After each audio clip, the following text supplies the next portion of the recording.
শহরের পরিবেশ নেই, চারিদিকে ধুধু মরুভূমি। চলার পথে মরুর বুকে তাঁবু, খেমা বা ক্যাম্পের দিনের দৃশ্যপট দেখলে মনে হবে সেখানে বোধহয় অসহায় মানুষেরা বসবাস করছে।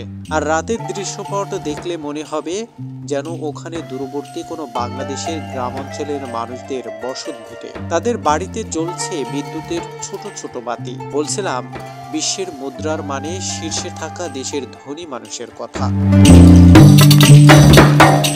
17,820 বর্গ কিলোমিটারের আয়তন, আরবের উত্তরাঞ্চলীয় পারস্য উপসাগরের প্রান্তে এর অবস্থান। বিশ্বের সবচেয়ে দামি মুদ্রার প্রথম, মধ্যপ্রাচ্যের ধনী দেশ হিসেবে তৃতীয় ও বিশ্বের ধনী হিসেবে 31তম স্থান পাওয়া দেশের নাম কুয়েত। পশ্চিম এশিয়ার পারস্য উপসাগরের উত্তর পশ্চিম করে অবস্থিত দেশটির মোট জনসংখ্যা 15,30,000। কুয়েতি নাগরিকদের জীবনযাপন উন্নত বিশ্বের অন্য 8-10টি দেশের মতোই।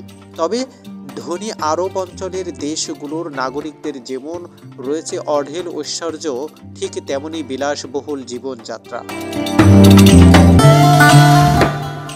এক্ষেত্রে দৌলতুল কুয়েত খ্যাত কুয়েতের নাগরিকদের জীবনযাপন অত্যাধুনিক আর উন্নতই শুধু নয়, অনেকটা বৈচিত্র্যময়ও বটে। গ্রীষ্মকাল আরব অঞ্চলের অন্যান্য দেশের মতো কুয়েতে বসবাসরত মানুষদের জন্য কষ্টের। 50 ডিগ্রি সেলসিয়াসের চেয়েও বেশি তাপমাত্রা গরমে অধিষ্ঠিত হয়ে ওঠে জনজীবন। তবে অক্টোবরের শেষে বা নভেম্বরের শুরুর দিকে থেকে জনজীবন প্রশান্তির বার্তা উঁকি দেয়, কারণ শীত তখন তার আগমনী বার্তা জানান দিয়ে থাকে। কুয়েতি নাগরিকরা তাদের কষ্টের অতীত, ইতিহাস ও ঐতিহ্য খুব মনে রাখার চেষ্টা করেন। প্রাচীন কুয়েতের নিদর্শন এখনো অনেক স্থানে দেখা যায়।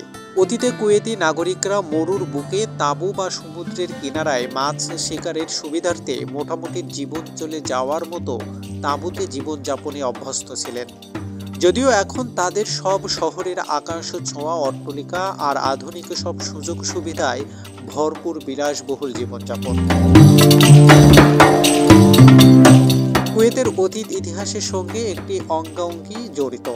মরুভূমিতে তাঁবু বা খেমা তৈরি করা স্থানীয় নাগরিকদের খুবই পছন্দের।